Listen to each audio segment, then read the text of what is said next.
J'ai parlé à un footballeur palestinien de Rafah resté dans la bande de Gaza. All eyes on Rafah pour évoquer un massacre bien réel perpétré dans un camp de déplacés dimanche soir. Les 45 morts annoncés par le Hamas. Tenter de récupérer ce qui peut encore l'être au milieu de ruines fumantes. Nadji Al-Nahal a 25 ans, c'est un joueur palestinien du club de Shabab Rafah en première division palestinienne et c'est un international de l'équipe de beach soccer de Palestine dont la retraite a été anticipée, évidemment vous le savez, par les frappes incessantes et répétitives de Israël sur Gaza. Je suis entré donc en contact avec lui et Nadji a accepté de me raconter sa situation depuis Khan Younes, là où il s'est réfugié avec sa famille. Avant que la vidéo ne commence, je tiens à préciser que tout commentaire haineux sera supprimé. Voilà, on est chez les bolcheviks. Je tiens aussi, avant de commencer, à citer Kobe Bryant, qui disait « Le sport est la plus belle métaphore que nous avons pour la vie. Et quand il n'y a plus de sport, il n'y a plus de vie, et donc il n'y a plus de lutte. » Bon visionnage.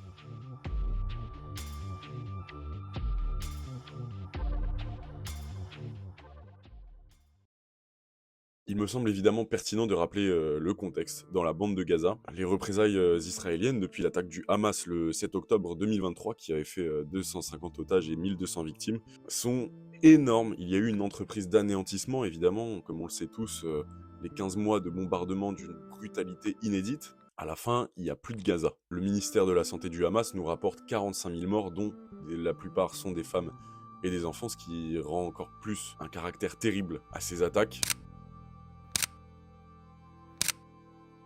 60% des bâtiments dans la bande de Gaza ont été détruits ou endommagés, et donc 2,2 millions de Gazaouis sont entassés sur 22% de la bande de sable, soit 80 km², ce qui représente Limoges, et Limoges, c'est très petit. Et ces 2,2 millions de Gazaouis vivent aujourd'hui comme Nadji dans des tentes, et évidemment sont pas épargnés par les frappes, hein. Tous les jours, ça bombarde. On va voir que la situation a un peu changé aujourd'hui, voire finalement pas trop. C'est assez flou, mais en tout cas, voilà, Nadji a subi cette situation, et Israël a ignoré complètement les droits humains, d'ailleurs, pendant ces 15 mois, oubliant toute compassion, puisqu'ils ont provoqué de nombreuses destructions d'hôpitaux nécessaires à la survie de la population, à la bonne santé de la population, qui était impactée par ces bombardements. Ils ont entravé les aides humanitaires, et ils ont provoqué aussi de nombreuses coupures d'eau, d'électricité, de carburant, voilà. La privation de ressources de première nécessité ou de seconde nécessité était complètement délibérée pour mettre à mal cette population, l'affaiblir au maximum. Sous les yeux, évidemment, tout ça des grandes puissances, soit qui ont détourné le regard, soit fait semblant de vouloir trouver des solutions. Mais en tout cas, Netanyahou est arrivé au bout de son œuvre. Gaza est anéanti. Comme je vous ai dit, la situation est en train de changer. Avec un cessez-le-feu, on en reparlera en fin de vidéo.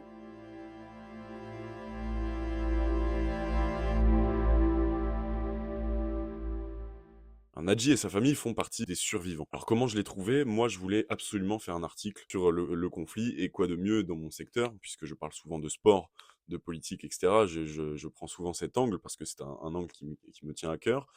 J'étais curieux de savoir si on pouvait trouver des joueurs palestiniens restés dans la bande de Gaza. Alors je suis allé voir, voilà, sur Transfermarkt, je suis allé voir si les joueurs de Gaza étaient contactables sur les réseaux sociaux, notamment Instagram, qui est le plus facile à mon sens, voire Facebook. Mais voilà, j'ai pris la liste des footballeurs de Rafah, du club du Shabab, j'ai écumé les comptes Instagram, certains ne postaient plus, certains n'étaient plus actifs. Voilà, on peut s'imaginer les pires scénarios, et j'ai trouvé Nadji. Nadji est né le 26 mars 1999. Son ancien domicile était évidemment le stade municipal de Rafah, là où Nadji avait l'habitude de répéter ses gammes, de jouer au foot, de faire sa passion. Alors j'ai contacté cet arrière-gauche de 25 ans, et il a accepté sur WhatsApp de me raconter sa situation. Oui, je vis avec ma famille. Nous sommes 19 en tout. Mais j'ai perdu 34 personnes depuis le début des attaques sur Gaza. Aujourd'hui, nous sommes à Khan Younes et tous les jours, je dois acheter de la nourriture, du lait et des pampers pour les enfants. Avoir du pain est difficile et nous devons aller chercher de l'eau chaque jour à 200 mètres. Tous les jours, c'est la même chose. Les mêmes souffrances. Sur le terrain, Nadji était bon, prometteur, on dira même, mais quand bien même il ne l'était pas, sa passion, voire son rêve peut-être ambitieux de devenir professionnel, s'éloigne de plus en plus. Tous les jours, je regrette mes beaux jours quand je joue au football. Parfois, je vais sur YouTube, je me regarde jouer, Et je me demande si un jour j'aurai la chance de retrouver cette passion, et de pouvoir rêver d'un futur dont j'ai toujours rêvé étant petit. La vice-présidente de la Fédération palestinienne a communiqué à Marca il n'y a pas longtemps, au courant mois de décembre, les statistiques funestes engendrées par les attaques israéliennes à Gaza. Et parmi les milliers de sportifs assassinés à Gaza par l'armée israélienne, on compte au moins 353 joueurs de football à l'heure actuelle. Parmi ces 353 victimes, 91 sont des enfants. Toutes les infrastructures sportives à Gaza ont été gravement endommagées, voire juste complètement détruites. Le stade historique d'Al Yarmouk a été utilisé par l'armée israélienne comme camp de concentration. Les Palestiniens y ont été arrêtés, humiliés, dépouillés jusqu'aux sous-vêtements et torturés. Certains terrains de football ont été transformés en cimetières en raison du manque d'espace pour enterrer les victimes. Le championnat a évidemment été suspendu et l'équipe nationale joue en exil. Les joueurs sont coupés depuis plusieurs mois de leurs proches lorsqu'ils n'ont pas été assassinés évidemment. Je pleure la perte de tous nos joueurs de foot. Ces êtres humains méritaient une vie magnifique. Quand je perds un coéquipier, je suis obligé de penser que mon tour viendra à tout moment. À Gaza, on est sous la main du miséricordieux. Toutes les infrastructures ont soit été complètement détruites, soit sont devenues des abris pour les déplacés. Certains habitent dedans. Il n'y a plus du tout de stade pour jouer au foot. Les enfants ne jouent plus à rien. On pense à cette équipe nationale d'ailleurs qui a participé pour la première fois à des huitièmes de finale de la Coupe d'Asie, dans un contexte évidemment terrible pour eux. Certains sont des membres de la diaspora, certains sont originaires de la bande de Gaza ou de la Cisjordanie. Je citerai même Camilio Saldana, qui est un Chilien palestinien issu de la diaspora palestinienne au Chili. Alors pourquoi est-ce que j'ai voulu parler d'un joueur de foot ici pour parler de ce conflit ? C'est montrer que même pour jouer au foot, on ne peut plus. La vie des Gazaouis, c'est devenu de la survie. Et en fait, cet angle du sport, cet angle finalement le sport fait partie de nos quotidiens, des quotidiens de toutes les sociétés aujourd'hui, même des dictatures, même dans les pays plus ou moins autoritaires, même dans les pays très pauvres. On parle de sport, on pratique le sport, on fait du sport. Et là, la gravité de la situation a fait que ce pays, la Palestine, en est arrivé à un point où ses habitants ne pouvaient même plus pratiquer ces sports. Et ça montre qu'il y a eu un bouleversement. Alors, si vous voulez soutenir Nadji ou plus simplement les Palestiniens, je vous mets le lien de sa cagnotte dans la description, ainsi que les cagnottes d'associations humanitaires, celles d'ONG, etc. Et maintenant, on peut se poser une question. Quel avenir pour Nadji ? Quel avenir pour la Palestine ?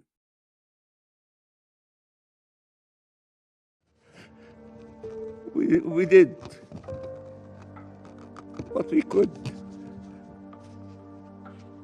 Remember us. Du côté de Nadji, lui, il est toujours à Khan Younes.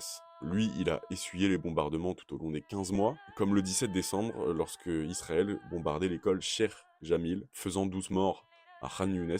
Nadji, je l'ai contacté juste après, il m'a dit « Dieu merci, je vais bien ». Et pendant la guerre même, la vie a pointé le bout de son nez, puisque sa nièce Jude est née, bercée par les bombardements.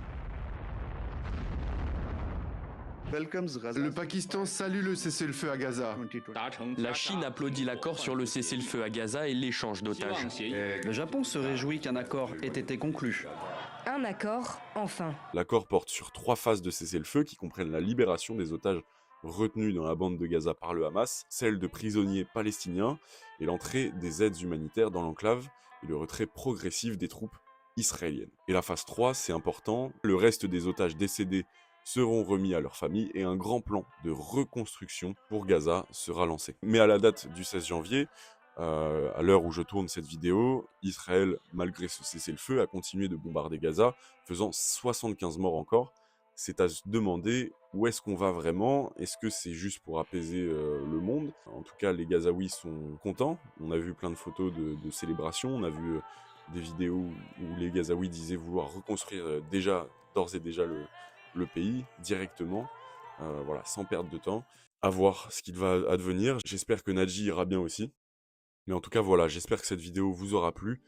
J'espère que vous aurez appris des choses et que la vidéo vous aura touché. Et personnellement, j'ai envie de croire à un avenir meilleur, j'ai envie de croire à ce cessez-le-feu. En tout cas, n'oubliez pas, de toutes les choses sans importance, le football est la chose la plus importante.